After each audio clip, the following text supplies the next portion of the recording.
Fighters Rep 6 War Machines. Saturday, April 27th at the Ames Sportsplex in Seal Beach, California. Tickets now on sale at fightersrep.com. Ladies and gentlemen of Knucklehead Nation, we're here. I was talking to her. We're here with Chad, the Savage George. Chad, thank you so much for being on the channel again, brother. Appreciate you very much. And we're here to get your reaction today to TJ Dillashaw potentially getting popped for some kind of adverse substance and relinquishing his bantamweight title. You weren't a were you a bantamweight? Are you a bantamweight? I was a featherweight. You're all of that stuff. Well, you know, so this kind of involves you, sort of, and you've trained with the guys up at Alpha Male before. Well, you know, just what are your thoughts? I mean, for me, this is crazy. Is it really crazy, though? I mean, here's the thing. Every athlete on every spectrum and every scale takes supplements of some kind, right? And whether the supplement is used for recovery, it's used for strength building, it's used for inflammation, every athlete takes supplements for one thing or another. And the margin of gap between the elite of the elite and the number two is a gap of this big. Everybody's using things, whether it's an approved substance or a disapproved substance. And I think it's personally hilarious when people get popped for whatever it is and everybody goes, oh my God, that person on steroids. Is it really surprising? I mean, look back in all the professional sports.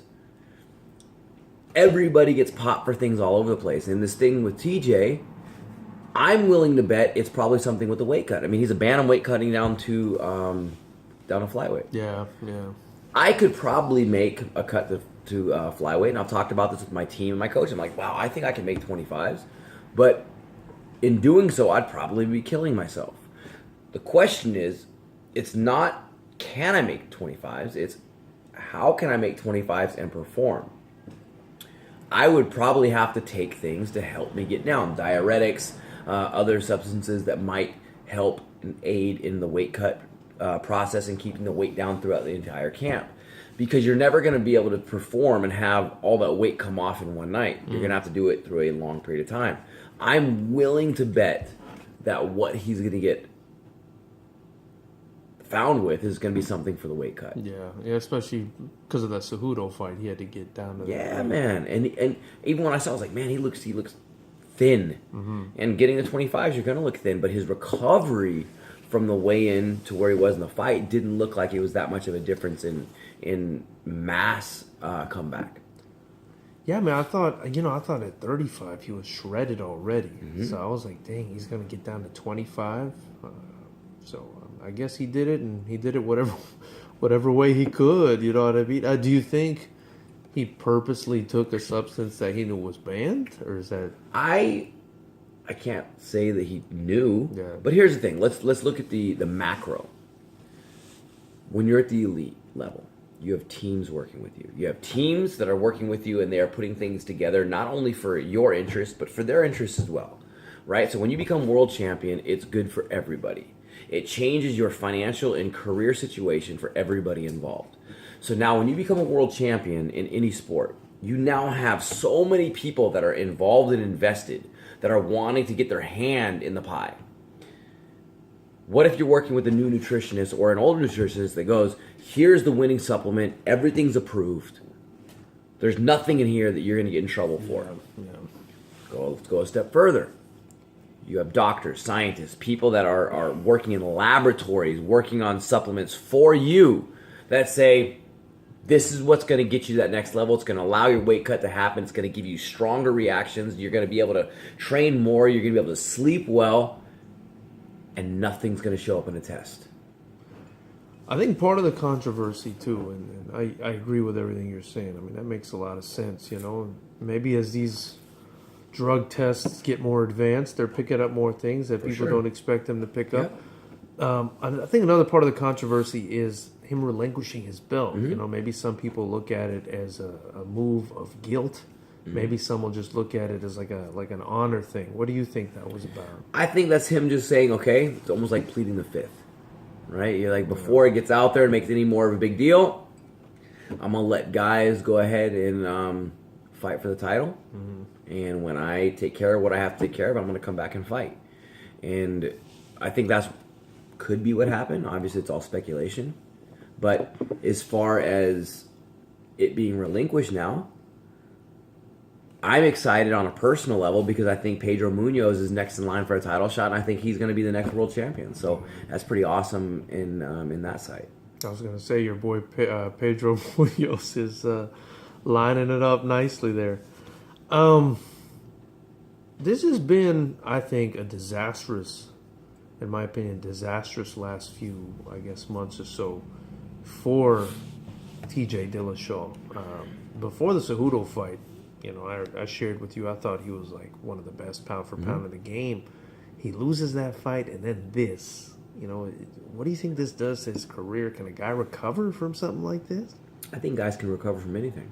It comes to how strong they really are mentally and are ready for the long haul of battle. I mean, that's kind of the definition of fighting, right? Yeah. You're going to get hit. How much balls do you have to get back up and keep going? You know, so that's where the challenge is going to be. We'll see what that is. We saw it with John Jones. That's a whole nother story. You know, you go into that with talking about the metabolites and stuff like that. But life and fighting are very similar, whereas you're going to take hits, and how much can you take and keep pushing forward?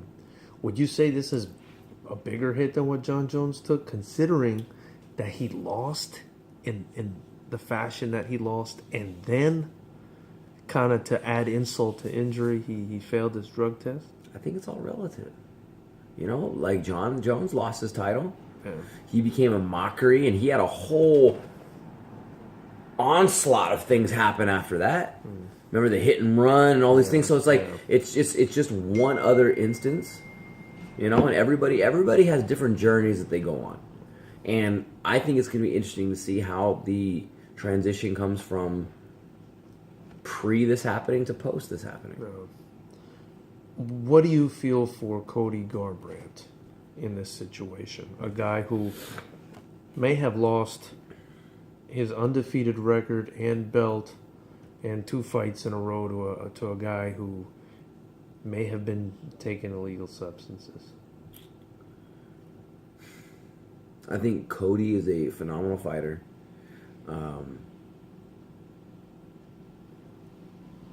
We don't know if TJ was on stuff. Yeah. You know what I mean? So it's hard to say. Right. I don't think this is anything for Cody. I think it's going to give him a little bit of breathing room when he goes to bed at night, because he trained a lot with him in the past. Yeah. You know, so whatever stories that they have from back room, I won't say if you say kind of story tells, but for him, I think it gives him another, like, okay, I'm still in this mix. He's going to have to obviously pick a few things up after the Pedro fight, but I think Cody's a true champion, you know, and he's going to do the things he needs to do to make the adjustments and move forward. Yeah. And now, obviously, you know, with the belt being relinquished, it kind of throws the whole division into disarray, and I think it's one of the more exciting divisions. Who do you think should be fighting for the belt? I think it's going to be Pedro Munoz and Marlon Moraes. I think that's the fight to make. And my prediction is Pedro is going to win the title. He's going to hold the throne as his rightful spot as the Bantamweight champion of the world. And if TJ comes back in a year, challenges him, I think Pedro beats him too. What about Cejudo?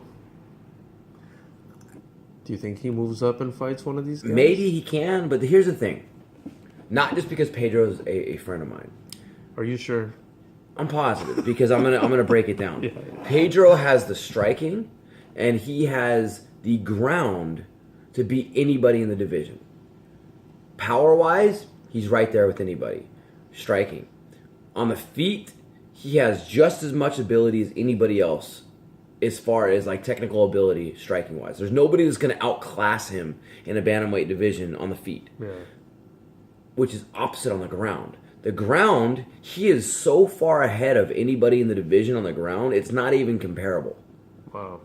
I don't know. I mean, there's going to be guys that have good ground. Yes, I'm not saying that. But Pedro is in a league of his own as far as the bantamweight division goes on the ground. But jiu-jitsu.